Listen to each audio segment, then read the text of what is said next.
Hello friends, स्वागत है आप सभी का आपके अपने चैनल SBN एजुकेशन में। दोस्तों, आज हम डिस्कस करने जा रहे हैं GIC होम साइंस 2016 के क्वेश्चन पेपर को, जिसमें हम टोटल जो है 40 क्वेश्चन को डिस्कस करेंगे।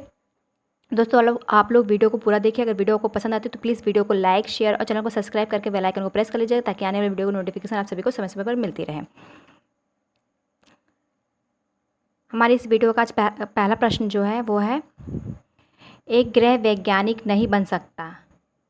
प्रधान रसोइया, आहार विशेषज्ञ, फैशन डिज़ाइनर, भौतिक शास्त्री।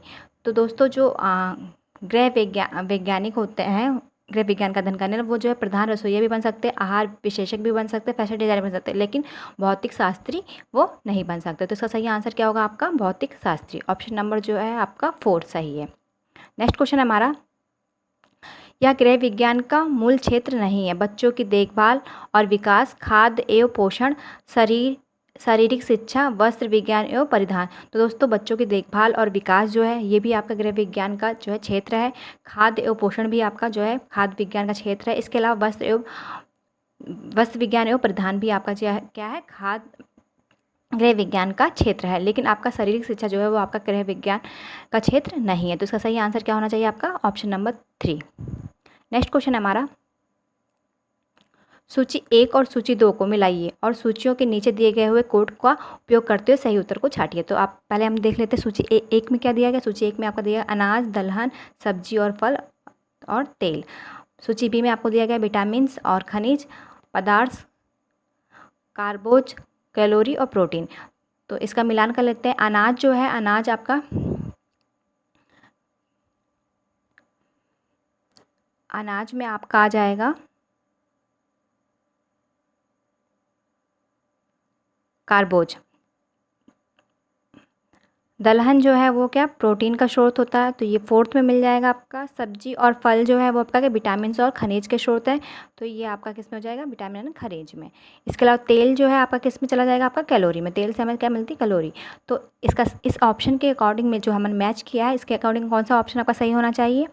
ऑप्शन देख लीजिए। ए का हमारा था सेकेंड, बी का हमारा है फर्स्ट, सी का हमारा है फर्स्ट,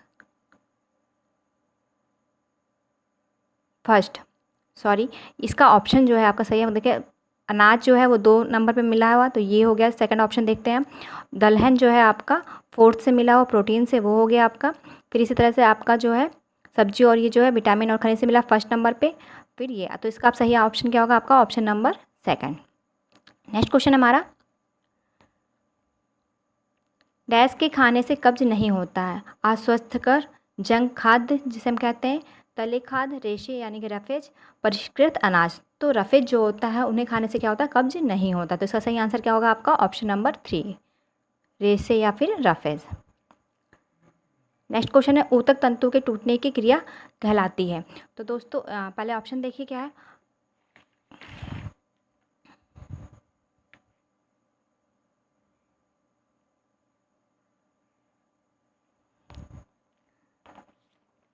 ऊतक तंतु के टूटने की क्रिया कहलाती है अपचय, उपचय, संश्लेषण और पुनरुत्पादन। तो इसका सही आंसर क्या होगा आपका?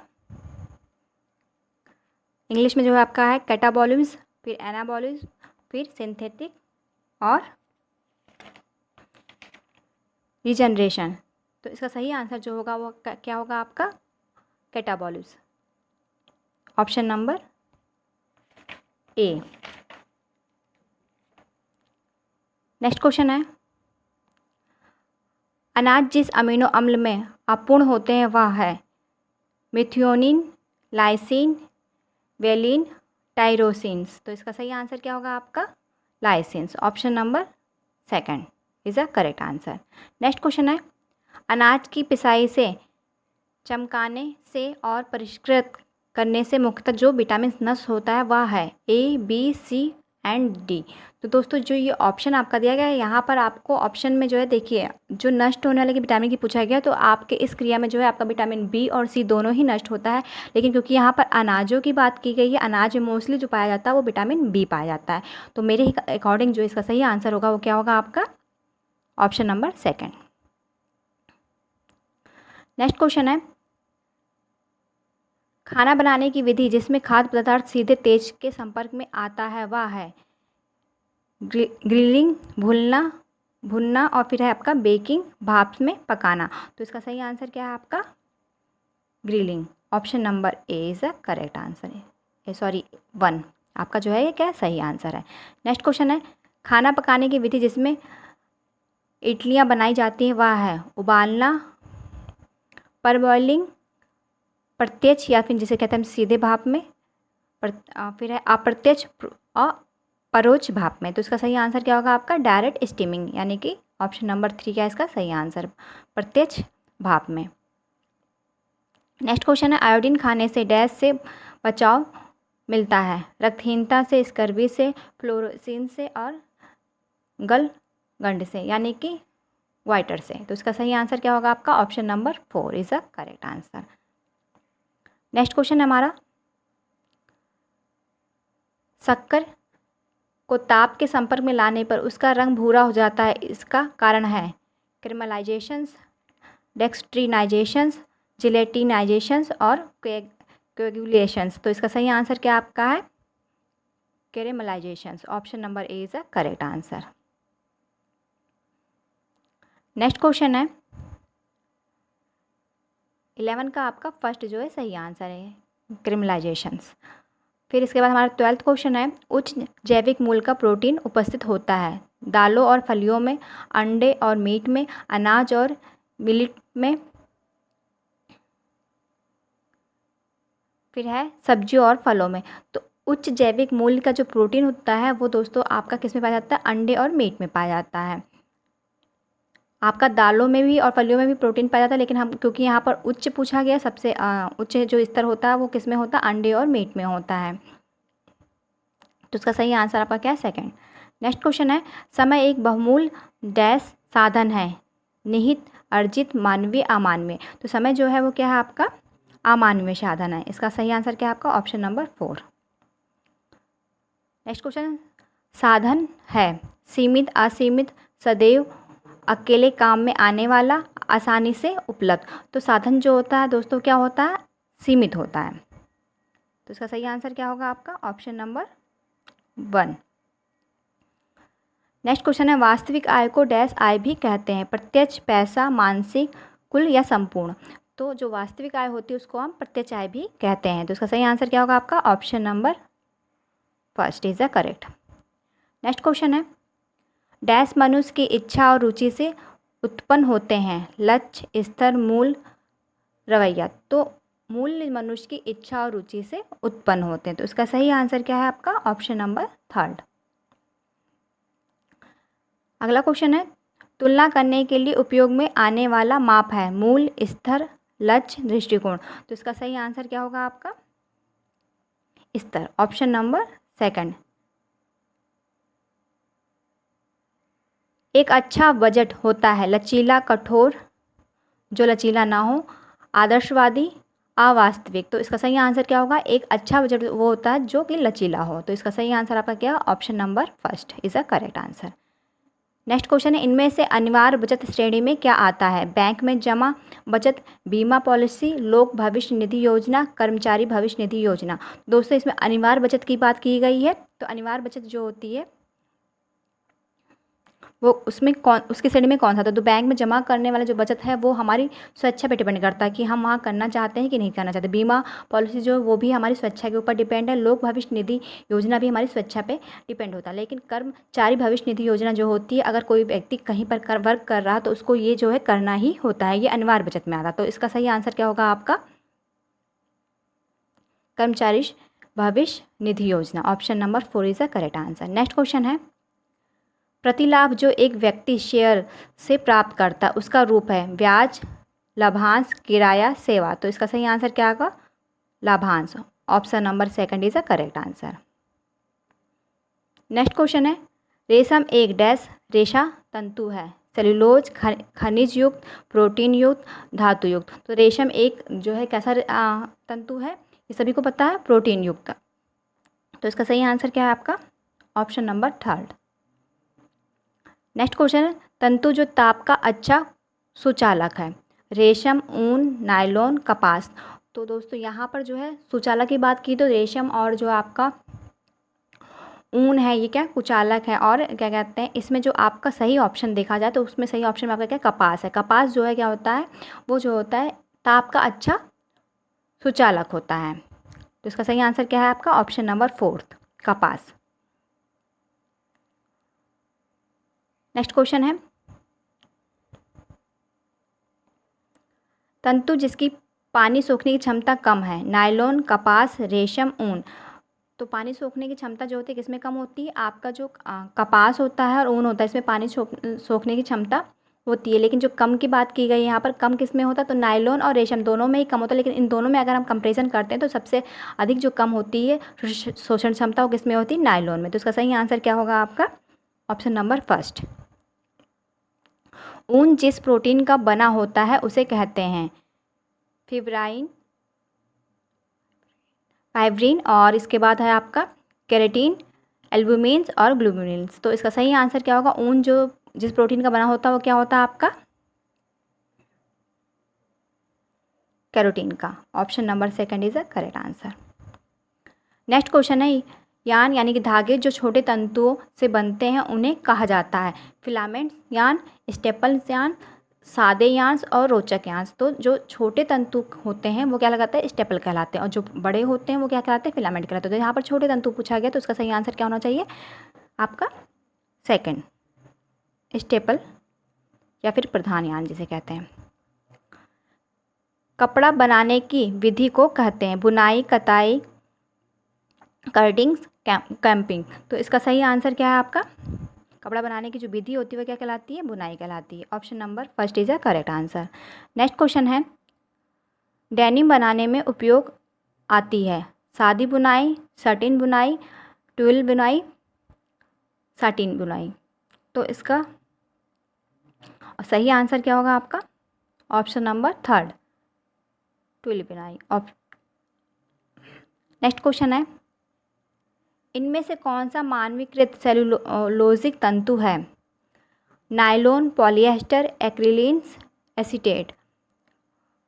तो यहाँ पर आपसे पूछा गया मानवीकृत सेलुलोज तंतु पूछे गए। तो यहाँ पर जितने भी ऑप्शंस दिए गए हैं आपके ये मानवीकृत तंतु के ही उदाहरण हैं। लेकिन क्योंकि यहाँ पर देखिए सेलुलोज की बात कर दी गई कि इसमें यहाँ पर सेलुलोज वाला हो, तो सेलुलोज के अगर मानवीकृत सेलुलोज तंतु की बात पूछी गई तो उसमें आपका क्या आ जाएगा, एसीटेट आएगा। ऑप्शन नंबर 4 जो है इसका क्या होगा सही आंसर होगा। नेक्स्ट क्वेश्चन है, इनमें से कौन सी नमूनों वाली बुनाई है, सादी बुनाई, ट्विल बुनाई, शार्टिन बुनाई, डोबी बुनाई। तो इसका सही आंसर क्या होगा आपका डोबी बुनाई जो है क्या है नमूने वाली बुनाई है। Option number 4 is the correct answer. Next question है, खिलाड़ियों द्वारा पहने जाने वाले वस्त्रों के लिए काम में आने वाला तंतु है स्पेंडेक्स, कांच युक्त, धातु युक्त, कार्बन युक्त। तो खिलाड़ियों द्वारा जो पहने जाने वाले वस्त्र के लिए उपयोग में आने वाला तंतु है वो क्या है आपका स्पेंडेक्स। ऑप्शन नंबर 1 क्या है इसका सही आंसर है।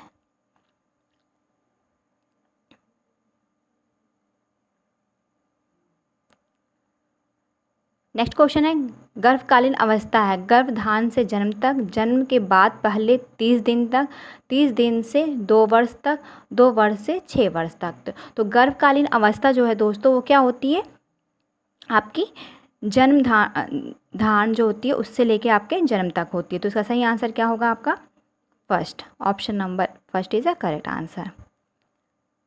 1 वर्ष की उम्र में शिशु का वजन जन्म भार का डैश गुना हो जाता है। तो इसका सही पहले ऑप्शन देखते हैं 2 वर्ष, 3 वर्ष, 4 वर्ष, 5 वर्ष। तो 1 वर्ष की उम्र में जो शिशु का वजन होता है वो आपका क्या हो जाता है लगभग 3 गुना हो जाता है। तो इसका सही आंसर क्या होगा ऑप्शन नंबर 2 3 गुना। नेक्स्ट क्वेश्चन है, एक शिशु जो कि 6 से 12 माह का है की समान हृदय गति होती है 70 से 100 प्रति मिनट, 100 से 160 प्रति मिनट, 80 से 140 प्रति मिनट, 50 से 80 प्रति मिनट। तो इसका सही आंसर क्या है आपका 100 से 160 प्रति minute. Option number 2 is the correct answer. Next question है, शारीरिक परिणामों में बढ़ोतरी का मतलब है वृद्धि, विकास, दोनों, पहला और दूसरा, मानवीय, मितीय। तो मानववित्तीय। तो इसमें आपका पूछा है शारीरिक परिणामों में बढ़ोतरी का मतलब। तो अगर शारीरिक परिणामों को यानी कि हमारे शारीरिक में जो वृद्धि हो रही है उसकी बात की गई है, तो ये किसका सही आंसर क्या होगा आपका? ग्रोथ से होगा। तो इसका ऑप्शन जो है नंबर फर्स्ट क्या आपका राइट है। नेक्स्ट क्वेश्चन है,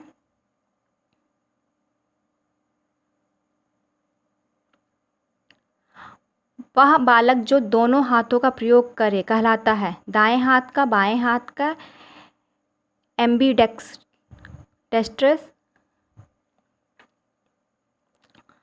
बहिर्मुखी। तो इसका जो सही आंसर, क्योंकि वह बालक जो दोनों हाथों का प्रयोग करता है उसको हम क्या कहते हैं? Ambidexter. Option number third is the correct answer. इसे हम उभयहस्त भी बोलते हैं। नेक्स्ट क्वेश्चन है, मंद बुद्धि बालकों की बुद्धि लब्धि यानी कि IQ डैश से कम होती है 120, 100, 80, 70। तो मंद बुद्धि जो बालक होते हैं, मंद बुद्धि बालकों की जो बुद्धि लब्धि मानी गई है वो 70 से मतलब कम मानी गई है। तो यहाँ पर जो आपका सही आंसर है वो क्या है आपका? Option number fourth is the correct answer. Next question है, एक शिशु घुटने के बल चलना जिस आयु में आरंभ करता है वह है 3 से 5 महीने, 7 से 9 महीने, 10 से 12 महीने, 1 वर्ष के बाद। तो इसका सही आंसर क्या होगा आपका? 7 से 9 महीने में जो बालक होता है वो क्या करता है? घुटने के बल चलना आरंभ कर देता है। इसका सही आंसर क्या है आपका? Option number second is the correct answer. Next question है हमारा, ICDS परियोजना जिस वर्ष में प्रारंभ की गई वह है 1974, 1975, 1976, 1977। तो ICDS परियोजना जो आरंभ की गई थी वो आपकी कब की गई थी? 1975 में। तो इसका सही आंसर क्या है आपका? Option number second is the correct answer. Next question है हमारा, रक्तस्राव को रोकने वाला विटामिन है ADEK। तो रक्तस्राव को रोकने का कार्य जो करता है वो कौन सा विटामिन होता है आपका? K होता है। ये क्वेश्चन कई बार आ चुका और मैंने कई बार अपने कई वीडियोस में इसको आपको बताया भी, एक्सप्लेन भी किया इसके बारे में। नेक्स्ट क्वेश्चन है हमारा, जो कि इस वीडियो का आखिरी क्वेश्चन है दोस्तों, फॉलिक एसिड की कमी से होने वाले एनीमिया को कहते हैं microcytic anaemia, pernicious anaemia, megaloblastic anaemia, microcytics hypochromic anaemia. तो फॉलिक एसिड की कमी से जो एनीमिया होता है उसको हम क्या कहते हैं? मेगलोब्लास्टिक एनीमिया कहते हैं। जबकि पर्नीशियस एनीमिया जो होता है वो किसकी कमी से होता है? B12 की कमी से होता है। तो इसका सही आंसर क्या है आपका? Option number third is the correct answer. Thank you.